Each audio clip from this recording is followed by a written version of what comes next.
It's a beautiful night sky, and Alida Chondax is very, very tired.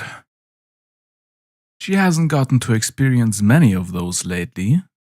The skies above the planet she serves on are often choked with smog and dust storms, and even if they aren't, the many searchlights, aircraft, and low-orbit space vessels drown out any stars that might have been visible. The only reason she can see the many stars is because she's in such a remote place. There's no reason to be here for either the Imperials or the rebels. Almost no reason for Alida to be here. Except, of course, that she wants Alida here. And so this is where Alida should be. In this far-out corner of the planet that nobody even bothered fighting over. Alida furrows her brow. The planet. There's something about it, she thinks. A feeling she had for it once. Her stomach rises up. It's a thought she shouldn't be having. Clearly. Her handler told her not to. She always knows what's best. Alida would do anything for her.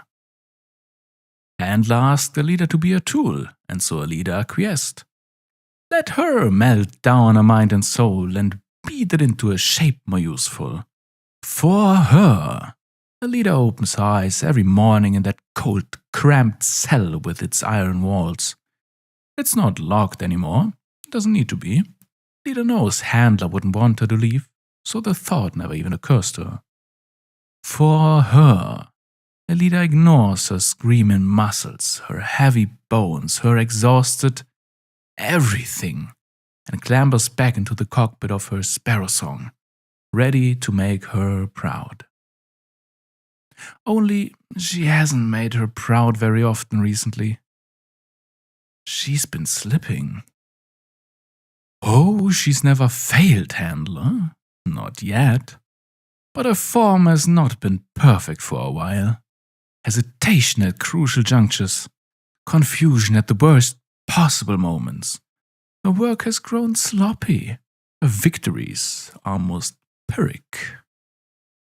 Praise and treats have been few and far between, and a note of disappointment has crept into her voice as of late, every time Alida returns from another barely completed mission. What reward she did deign to hand out was perfunctory, an acknowledgement that, yes, the task set out before Alida had technically been completed, but little more. Alida knew this would happen, eventually. She'd seen it happen to so many of her other dogs. Broken things put back together. Over time, inevitably, fall apart under the pressure again. Husks that fill themselves with her presence to sustain themselves, invariably splitting at the seams as they could not contain her glory. She'd held out longer than any of her other creations, much longer. She'd seen dozens of rebels, some strangers, some familiar faces, some she isn't allowed to remember but whose faces contort and who spit at her when they see her. Come and go, be broken, rebuilt, and broken again.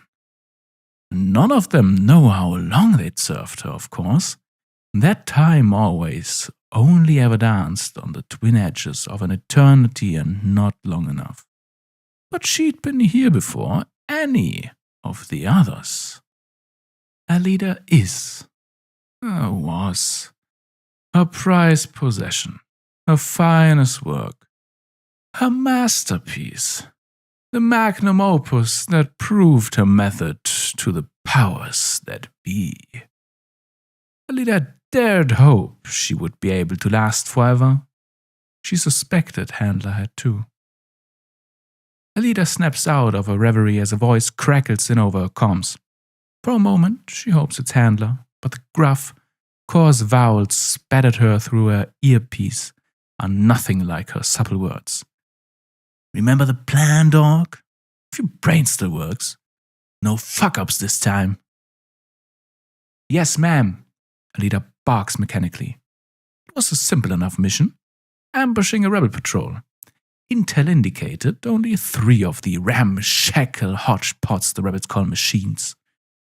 The leader squadron counts 7 top-of-the-line Arcadia-class light assault vanguards, plus the Sparrow Song. They had hidden themselves underneath the latest iteration of Imperial Lightbreaker camouflage tech, ready to spring an ambush on the open plains where the enemy would have no chance to hide. A task like this is insulting for an ace of Alida's skill, especially since she could be leading the main assault instead, like she'd so often had. Or rather, it would be insulting if she hadn't been showing she couldn't be trusted with anything more complicated. And if the mission hadn't come from Handler, of course. Any mission that comes from her is perfect for Alida, because it gives her the chance to please her. Out of sheer habit, Alida runs another quick round of pre-battle checks. Cooling? Good. Guns? Loaded. Annihilation planned, within parameters. Shields? Operational. Engines at full power. Sparrow Song is ready. Alida hopes she would be too. Despite herself, she feels her hands shaking like she's some rookie in her first assignment. She's not afraid of dying, of course, only of failing to please Handler again. Comms spark to life once more. Another trooper this time. Can't believe we finally get a deployment where this bitch can do the hard work for us and she's used up. Think she's even gonna bother getting a single kill? The rebuke comes quickly and sharply. The Imperials value their comms discipline much more than the rebels ever had. The leader stops for a moment. Wait, how does she know that? How would she know what the rebels were like in their ragtag impromptu units? Her mind quickly clouds again. Not something she's supposed to think about. That's not important anyway. Her earpiece lights up with sound again, and immediately Alida's hands stop shaking. Her mind becomes clear. A fuzzy warmth fills her chest. It's her. You will not fail me, Alida. Handler speaks. Alida nods eagerly, suppressing a whine. She can hear the displeasure that saturates Handler's voice. Handler's upset at Alida. She'll need to do good this mission. Show her that she's still a good hound. Then, a screen flares red as targeting arrays lock on in the distance. The mechs around her grow still. The enemy is approaching.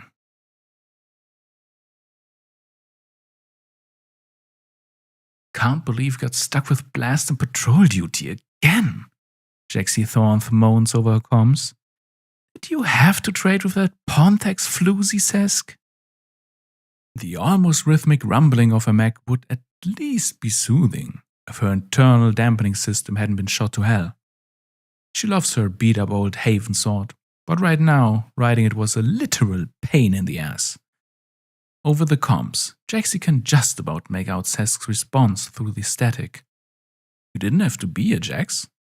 I could have gone with just youth here. Or hell, on my own. Not like anything ever happens in this out-of-the-way corner. Jaxie grunts in response. Sesk isn't necessarily wrong, she supposes.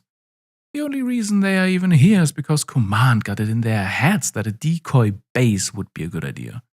There's nothing here.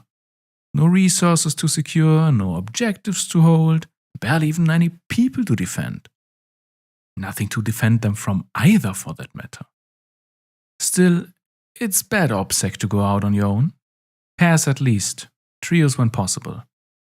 And, Jaxie had to admit, Sesk's company is at least a better time than staying back at base with fuck all to do. So here she is, getting her tailbone shaken to shit.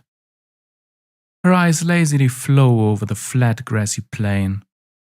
A few trees in the distance. Thanks to Haven Sword's excellent night vision, fairly pilfered from a beaten Imperial scout mech, she's able to make out a few leaves blowing in the wind. Her gaze follows with little else to focus on. Jaxie is very confused when she sees them vanish into nothing, only to pop back into existence again seconds later. Like they briefly flew behind an invisible wall or some. Lightning runs down Jaxie's spine. Her eyes widen. For a fraction of a moment, her breath catches. Then she throws open her comms. Scatter! Jaxie shouts the warning as fast as she can before sending the Haven Sword diving to the side. Rebels aren't expecting it, but they are veterans to a one, and the sheer urgency in her voice is enough for their reflexes to kick in. Hughes kicks his mech backwards, sending it flying through the air in the way only his machine's custom legs can take without splitting like a twig. Sess cuts his banter off mid-sentence and flings himself in the opposite direction of Jaxie, a practiced maneuver, spreading out while still providing overlapping arcs of fire. For a fraction of a second, nothing happens. Briefly, Jaxie wonders if she is just being paranoid. Then, all hell breaks loose. The ground where the three rebel mechs had stood just moments before is torn to shreds as the rich, dark earth explodes under a shower of artillery fire. Rapid-fire hotshot rounds shriek through the sky as the ammo field drops and the silhouettes of over half a dozen Imperial mechs become visible. Jaxie's heart drops. Her warning had spoiled the element of surprise for the ambush, but they are still outnumbered by more than 2 to 1. No cover nearby. No reinforcement that'd be able to scramble in time. This is not a good position. Vaguely, she can hear her comms lighting up. Hughes radioing into command and calling for backup. Sesk barking orders at his team and shouting bravado at his foes. It barely registers to Jaxie. All she can notice through the haze of her adrenaline and cortisol is a very familiar outline, and her heart sinks. She hadn't wanted to believe the rumors, but across from her, indisputably, stands the sparrow song. Jaxie thinks her day couldn't get any worse. Then she realizes it's barreling straight towards her. Alida howls in frustration, drool dribbling down her muzzle. She knows on some level that whatever had given them away couldn't possibly have been her fault. She'd run on minimum power. She'd bottle up her heat emission. She'd not so much as moved a muscle in her cockpit. But she still feels guilty. Alida's supposed to be perfect, and yet something had gone wrong. Something had given them away. Hela would be displeased. Unless Alida fixes this. Now. She'd picked her target as soon as the rebels made it clear they'd spotted the ambush. The first one to move. The one that spotted them, probably. She would pay for ruining yet another of Alida's missions. For upsetting Handler. For taking her Haven Sword and leaving Alida to die at... Her mind snaps to blankness. And Sparrow Song nearly tumbles over its own feet. She can't even question why she knows the name of the mech or what happened between them. Handler doesn't want her to think about that, and so she can't. Her reflexes kick back in after the abrupt stop to her train of thought, but it was there. Another hesitation. Another notch on a now lengthy record of failures. It's enough. The mech she was charging had got the time to reposition and bring its main gun to bear, and a hail of bullets comes flying at the Sparrow Song. Cursing, Alida is forced to break off a charge and swerve to the side, outrunning the trail of gunfire, desperately trying to catch up behind her. She sees one of the other rebel mechs fling something at the charging group of Imperial machines, and a few seconds later, a massive explosion consumes that side of her view. And any planned IED. Imperials never used them. Too unstable. As dangerous to the user as whatever poor soul it's thrown at. The rebels live for that kind of self-sacrificing bravery though, so a few of the stupider or foolhardier ones keep a few on their mechs, in case of emergency. Whether the rebel pilot is brave or just lucky doesn't matter. Most of the Imperial mechs manage to evade the blast, but 2 machines are reduced to slag where they stand. It's now 6-3, still a significant numbers advantage, but this was supposed to be a no-CAS milk run. Handler's definitely going to be disappointed. Alida whines and stamps her foot on the floor of the Sparrow Song, gunning it even faster as she desperately hopes her chosen opponent will run out of bullets. Thankfully, She doesn't have to. One of her allies takes advantage of the distraction she poses and takes a shot at the rebel with his arm cannon. It's a glancing hit, but the machine is knocked back like it took a direct hit, sending the bullets arcing up in a wild sky trail. Inertics must be inoperational, Alida muses. That's good. That gives her a leg up in doing what she's best at. Without a moment's hesitation, she turns the sparrow song on a dime and resumes her charge. Jaxie curses. This is not going well. Cesk's little Annie bomb knocked a few mechs out of the fight, but they were still outnumbered, and the sparrow song was on the enemy's side. She at least takes heart knowing that it couldn't possibly be Alida in there, though.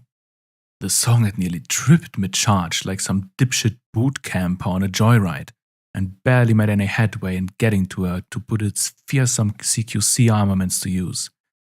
Alida Chondax would never make mistakes like that. Still, Jaxie has to admit she is barely doing better.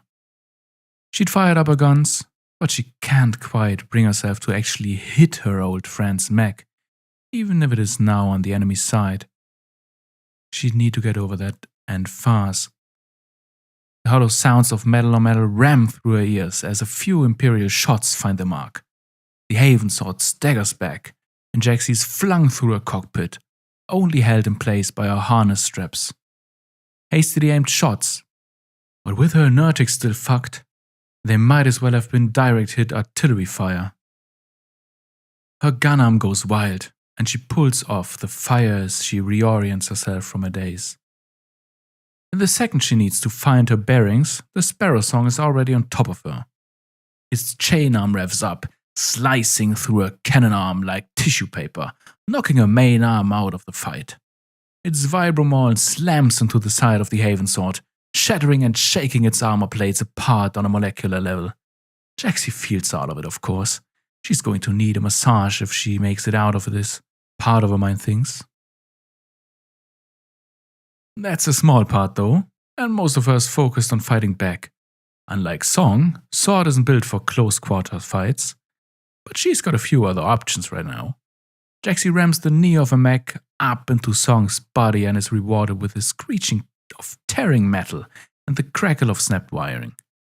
She doesn't think she's caused any critical damage, but it might be enough to slow Alida's old mech down a bit. She doesn't know who's in the cockpit, but it can't be Alida. She refuses to entertain the notion, even if she is using all her old moves. That familiarity with Alida's style is all that's keeping Jaxie in this fight, though, and only because whoever's in Sparrow Song is a pale shadow of what Alida was. They move sluggishly, a beat too late, as if they've studied Alida's techniques extensively, but can't quite pull them off right. The poor timing almost throws off Jaxie's defensive maneuvers, as used as she is to the split-second reactions she normally has to make, but at least they provide plenty of opportunity for counterattacks.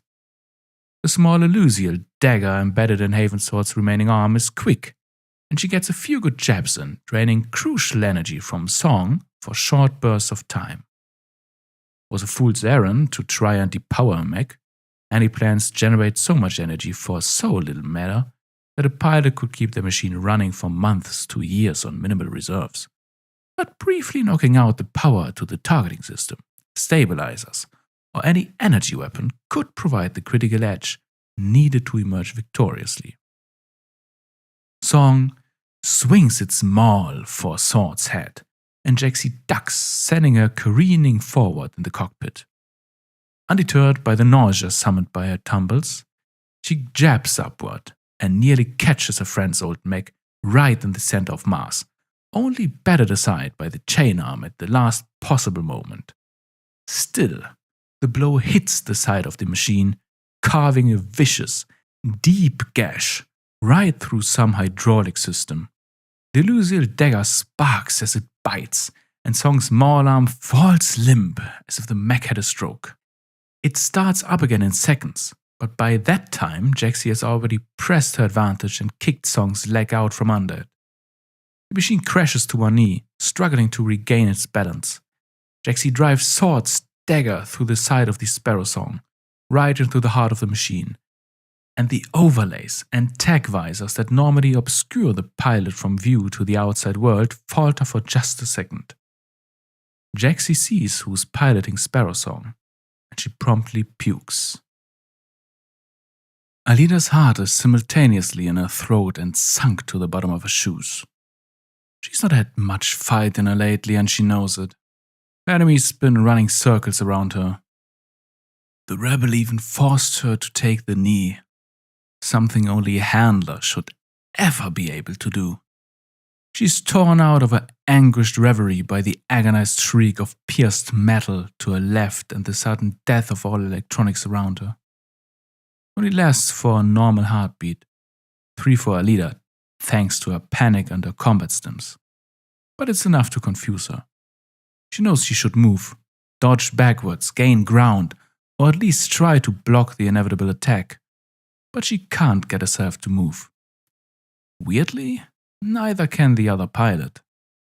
The two mechs are locked like this for a few seconds, frozen in the maelstrom of combat as Imperial mechs fall and rebel machines take grievous injury after gaping wound.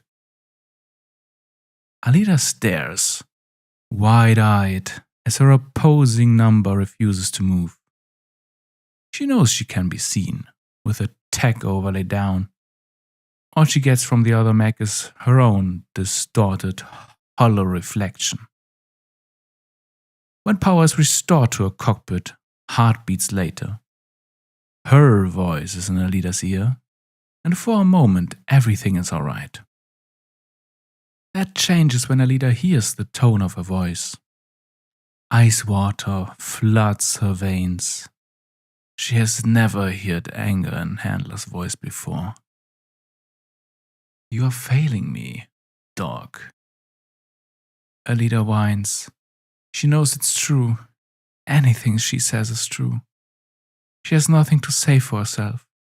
There's no defense against such a piercing knife flaying her flesh until only the truth of failure remains. "I'm sorry, Handler." Alida begins, desperate to placate her, but she's cut off by the flensing daggers of her voice again.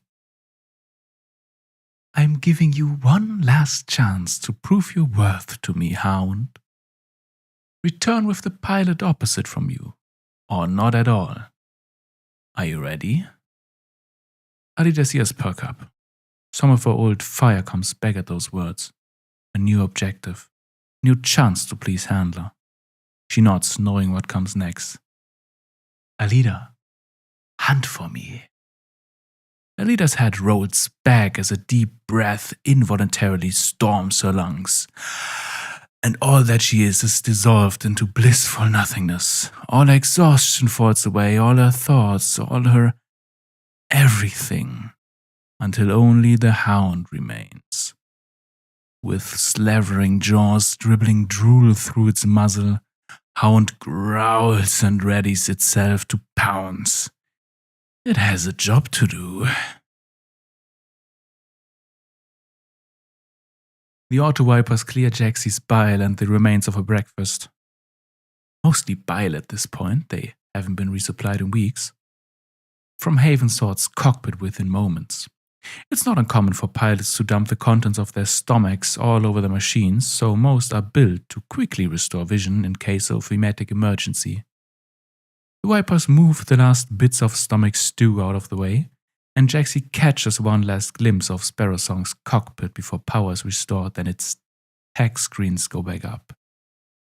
That glance confirms what she'd already seen, and she damn near hurls again. Opposite from her, in the mech that once was the poster machine of the rebellion, indisputably sits the greatest rebel hero alive today. Her old friend. Apparently, though, her mind still tries to reject this. A traitor. Alida Chondax, piloting a mech at the behest of the Imperials. Jaxie can barely comprehend the notion. Not a leader, surely. They'd been defectors, yes, but they'd never been true believers, not like a leader was. She'd never do this.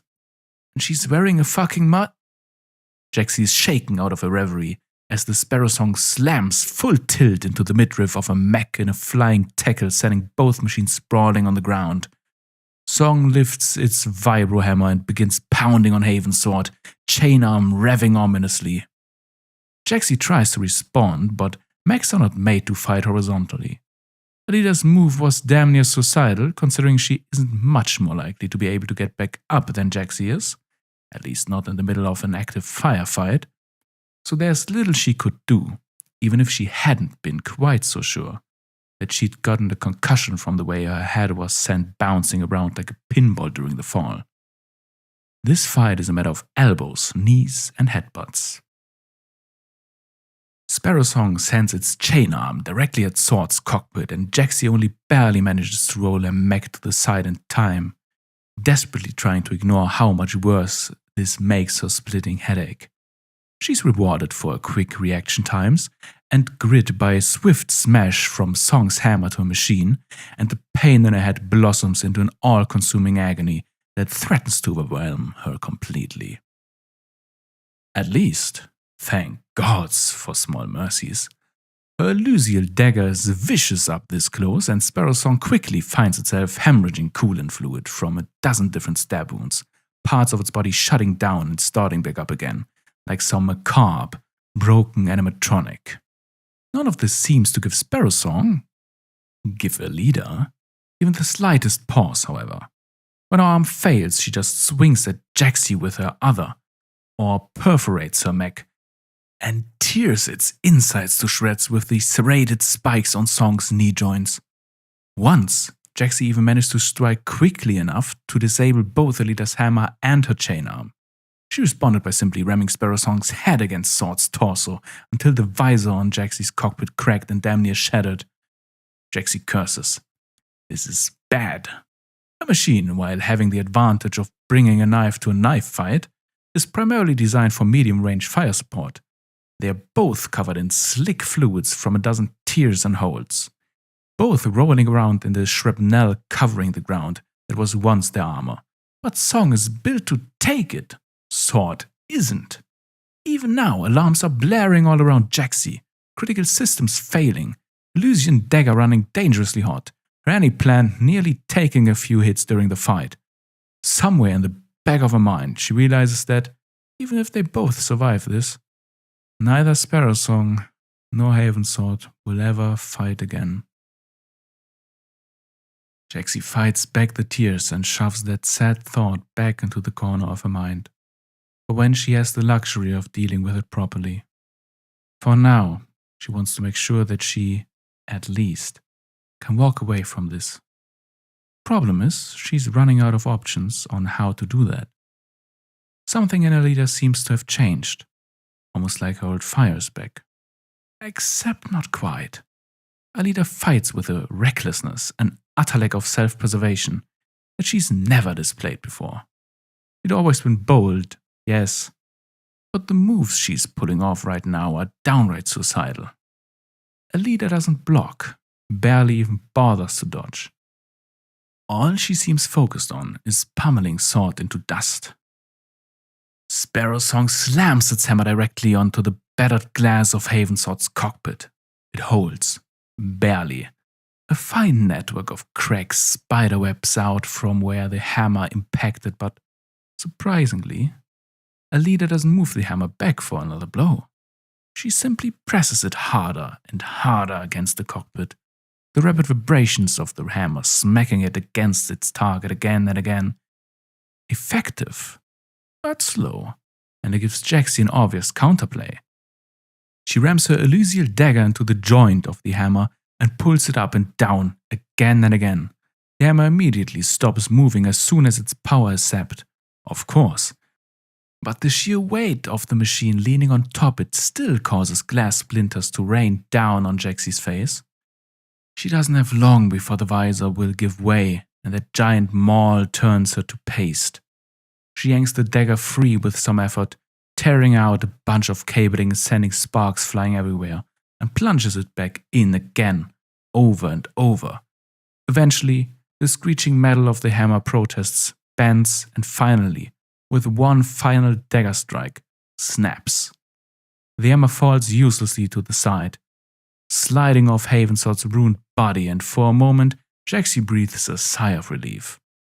That promptly fades as Sparrowsong pulls back its one remaining good arm, the one with the massive chain blade, and revs it up, ready to plunge it right through into the cockpit.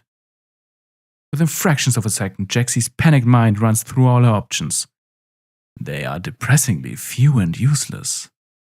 Depowering the chain arm wouldn't do her any good, with how fragile the glass is.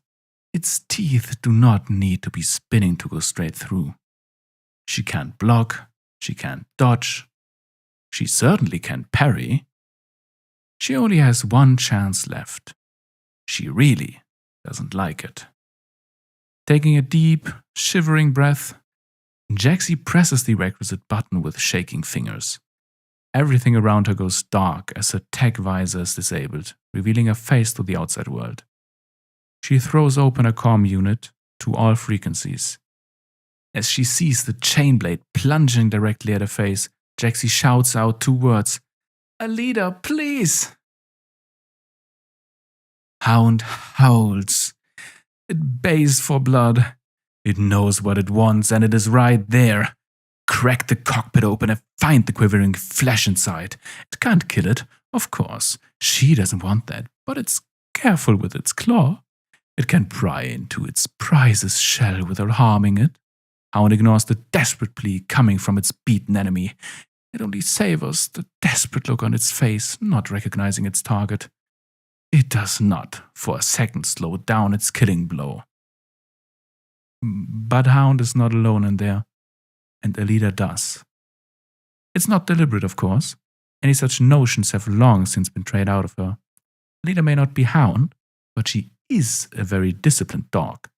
She can't consciously resist handlers' commands, and even if she could, she wouldn't want to. Her resistance is one of pure instinct. The reflexes of a soldier realizing they're aiming at friendlies. Not just any friendlies, but their battle buddy. Before she realizes what she's doing, Alida pulls the handles, and the chain arm stops in its tracks. Hound howls in impotent fury. But for the first time in a long time, it fails to overrule Alida's instincts. Everything goes silent. She hadn't realized the battle was over. Had been for a while, by the looks of it. One more Arcadia had gone down, but the other rebel mechs had been roundly beaten. One had been professionally disabled, its joints shot out with disciplined fire. Another had been reduced to slag. Plasma, by the looks of it, from the fire team's heavy support machine. All that had been left had been for Alida to finish off the last pilot. And she'd failed. The mech underneath her struggles, strikes at her with its annoyance of a dagger a few more times, but it doesn't matter. The leader of the squadron barks a few orders, and the other mechs calmly put holes in Havensalt's critical systems, rendering the mech fully immobile. A few more orders are barked over the radio.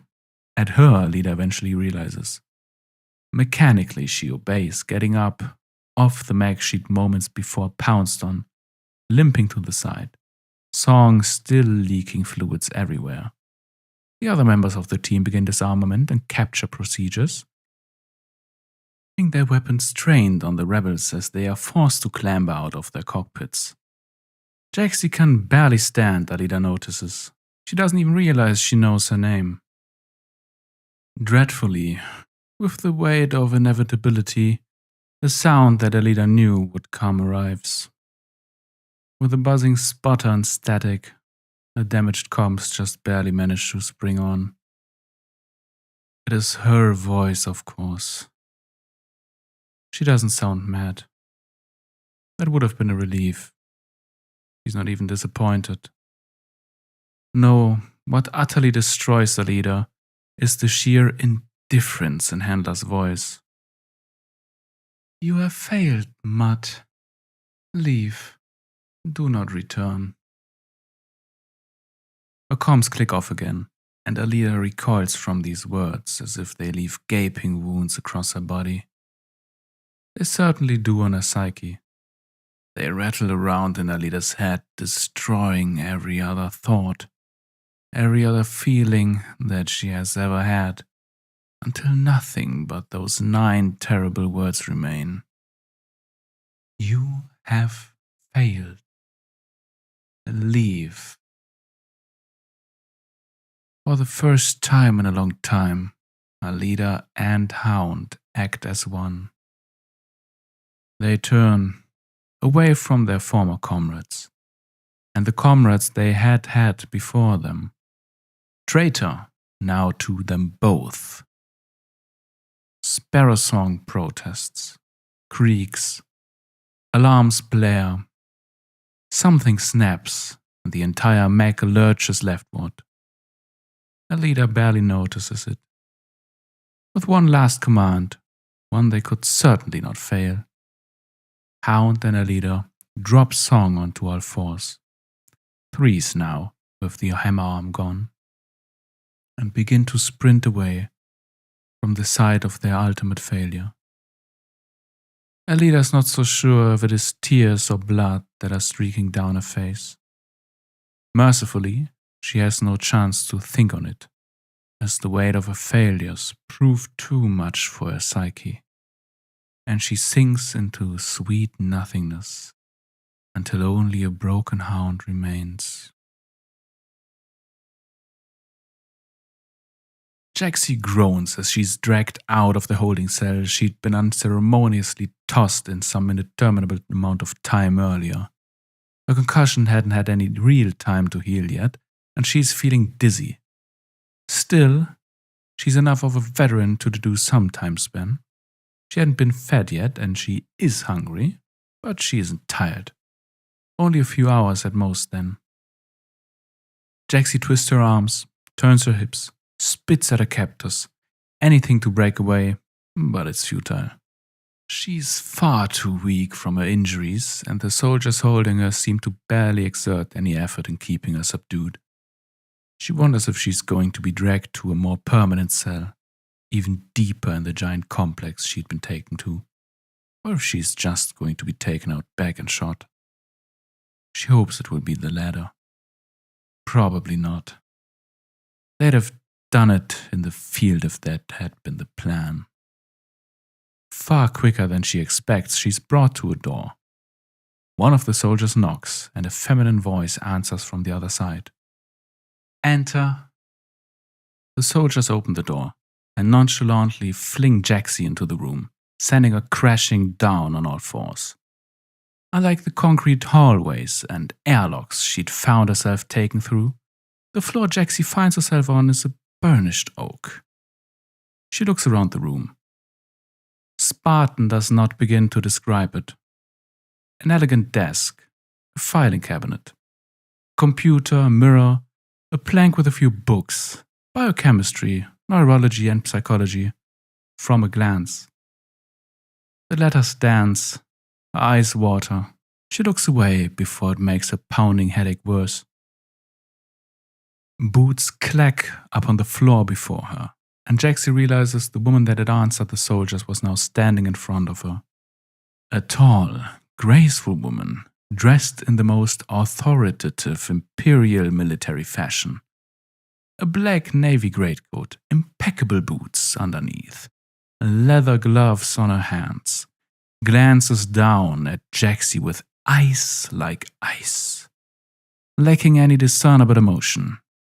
A peaked cap adorns her slender face, a few subtle freckles peeking out from between her gold blonde hair accentuated her otherwise unblemished skin.